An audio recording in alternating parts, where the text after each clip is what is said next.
Hi, I'm Leanne Ely. I'm a nutritionist, a New York Times best-selling author, and some people even say I'm a life coach. I started the Daily Dish Show to share my story, my truth, and my journey to vibrancy, and to inspire others to do the same. Because it's all about grit, perseverance, and finding a way despite the odds. It's about embracing the whole woman, not just the parts that are easy to love, and feeding her heart, mind, body, and soul.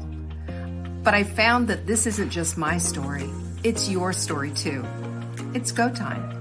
This is the Daily Dish. It is. It's the Daily Dish. And it's Monday! Motivational Monday, to be exact. Hello, everyone. Welcome. I'm so glad you're here. Yes, it's Cyber Monday, and yes, we're giving away the house. Have you seen all the goodies that we have for sale? I'm telling you, now is the time to getting off the carousel of crazy, the book. You get the workbook absolutely free. Did you see that? We got all kinds of stuff. You can see exactly what we're offering, but we've gone a little bonkers for our Cyber Monday sale. Go to savingdinner.com/Monday to get all of the dealios. There's a few there. And I'm delighted to have you go take a peek-see at them. Seriously. And tomorrow I'll do a little show and tell. Today is recorded. Yes, it is. But tomorrow I'll be here live. I'm going to do show and tell. But I'm just to let you know, I am signing a heck of a lot of books. So your books will be personalized. Just letting you know. Or if you have like somebody that you want to gift them to, well, there you go. So Cyber Monday, you know about, and we're also allowing people, scragglers, to come in and pick over what's left of our Black Friday sale. Yes, we kind of got cleaned out, but there's still some stuff left. So you'll still find that on the same page, savingdinner.com/Monday. I'm just giving you the goods, letting you know what's up. Okay. We're going to be talking this week about our thoughts, because this week, well, every week is like this, but as we are diving headfirst into the holidays, all of those expectations start coming down hard. And, I don't know whose expectations they are. Maybe they're yours. Maybe they're Martha Stewart's. Maybe they're your mother's or your grandmother's or whomever's. But your Christmas or your Hanukkah or whatever it is that you're celebrating, and however it is that you're decorating or whatever it is that you're doing, a lot of times we get a little bit full of anxiety and angst over this, because there are expectations that we're filling for other people, not ourselves. Am I right? Exactly what I'm talking about. So this week we're going to be really delving into that. And we have a really good, by the way, really good quote of the week, an old Amish proverb that says, "Good character, like soup, is usually homemade." And isn't that the truth? What we do at home, this is why I'm so adamant about having morning rituals, having that time for reading, that time for meditating, that time for journaling is all going to build intellectual capital for you, because yes, our brains can grow and expand and we can become smarter even at this age. It was an old myth that we couldn't, because the way it sounded like after 18, your brain cells keep getting killed off. And I was thinking, well, by the time I'm 60, I should be, complete nothing. But it's not true. That is simply not true. We know that for a fact, that we can expand the way our brains work, and we can expand our intellect, and we can expand our ability to figure stuff out. We just can. That's how we're built. Isn't that so great? So this week we're going to be talking about thoughts, because there are lots of different thoughts, and I want you to bring your thoughts present and captive into the things that you want to be thinking about, and not be drug around by your nose for other stuff.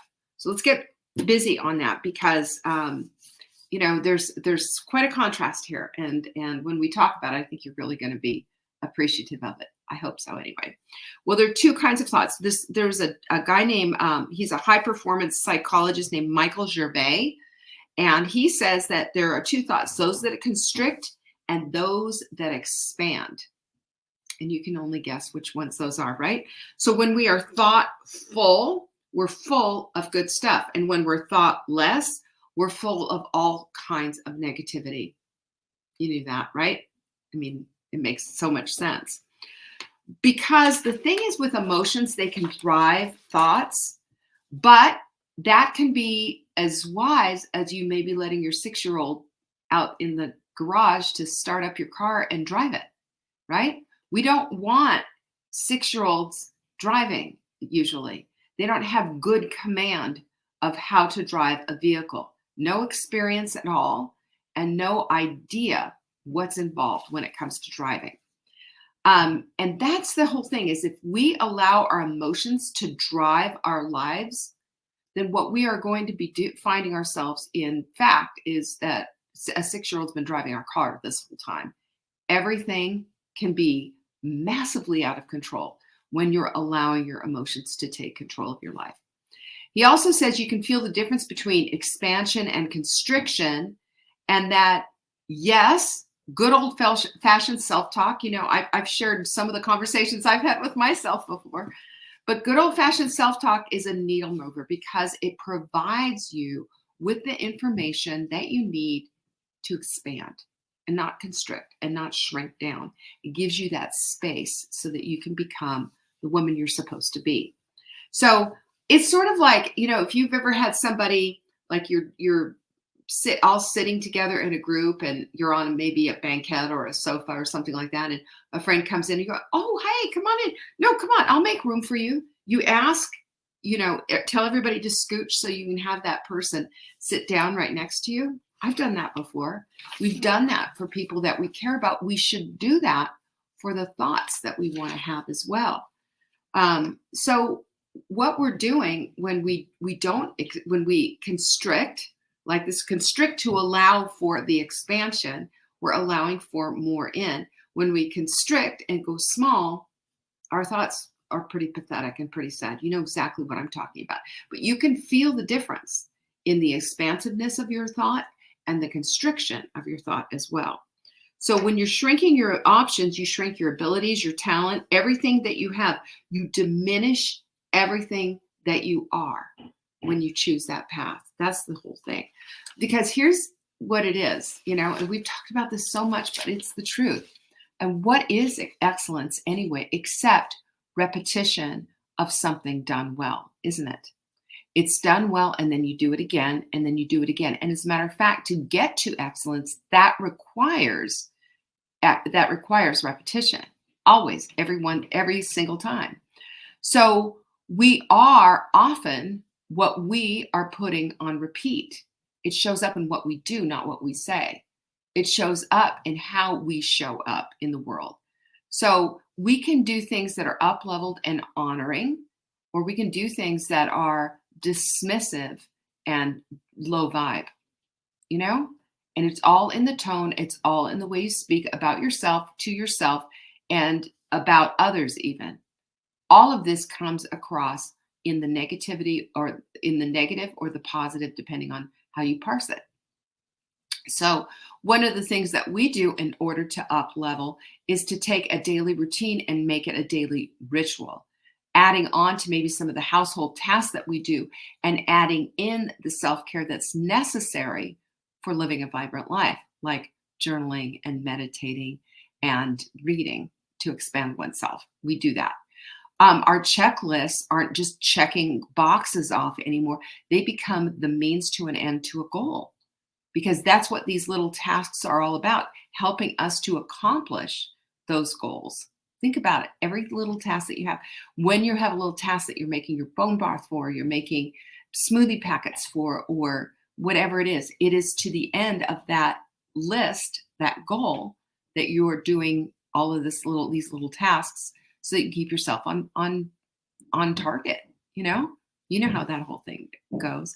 And then you find yourself with gratitude and wonder, replacing petty thinking and narrow thinking and frustration. That is huge, because gratitude is so expansive, and you can feel that in your very heart and soul. You can feel it. But you can also feel when you're being narrow-minded and you're narrowing down your thinking and how constrictive that feels. Feel it. Next time you're having this whole experience, which we all have a few times a day, am I right? When you're thinking positive, feel how that feels. Feel how expansive that feels. When you're thinking negative, feel how constrictive that feels. It almost feels like you can't get your breath when you're thinking negative. Am I right? So, a researcher at Carolina says it takes 3 positives to cancel 1 negative thought. I've also heard 5 positives to cancel 1 negative thought. My whole thing is we just need to be really capitalizing on how it is that we're feeling. Check in with yourself. How does that make me feel? And if it doesn't make you feel good, there is another answer to the question that you're seeking. I promise you, there's always something that we can do. So here's the thing we have to look at. If we desire to live an expansive life and have a vibrant life, then we're going to have to think expansive thoughts to get a vibrant thought life. Am I right? So what do we need to do? How do we do this? I've got 5 things for you. Number 1, you ever hear that Bible verse about thinking about whatever is true, whatever is lovely, dwell on these things?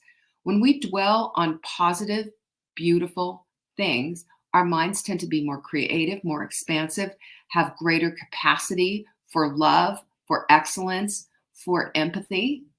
It's interesting how this all happens. So thinking about these things, it's a command too in the good book.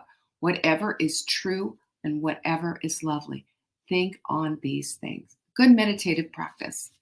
Number 2, put your gratitude into your practice, into your daily ritual daily. We do this in our book, in our Take Back Your Life journal. There's a page dedicated just to your gratitude once a week. So at the end of the week, you have all of these gratitudes written out, and you can just see how your heart is expanding and how the love that you have is growing, and that your thoughts are more expansive than they are constrictive, because gratitude is basically leading the way. Isn't that so cool? It's the best. So when we practice gratitude daily, this is what we're doing. We are training our brains to become expansive, and therefore our lives fall into place and become vibrant. Isn't that so beautiful? Number 3, we need to learn how to hunt safely. In other words, our amygdalas are on fire and constantly looking for a rationalization, excuse, some reason to back away from the thing that's new. The amygdala is the fear center of the brain, as you know, but the amygdala is also risk oriented. So in other words, the amygdala doesn't make moral judgment calls. It makes calls, though, on things that are the same or different. So if your normal, for example, is being physically or verbally abused by someone, your amygdala is not going to want to change that. You see where I'm going with all of that? Because that's what the amygdala knows. So it doesn't make those kind of calls. That's why people get fear oriented about, leaving a bad situation like this. Now I'm using a very extreme situation, of course, but we can use this for a lot of things. So when I say hunt safely, that means that you are going to take into consideration what is safe.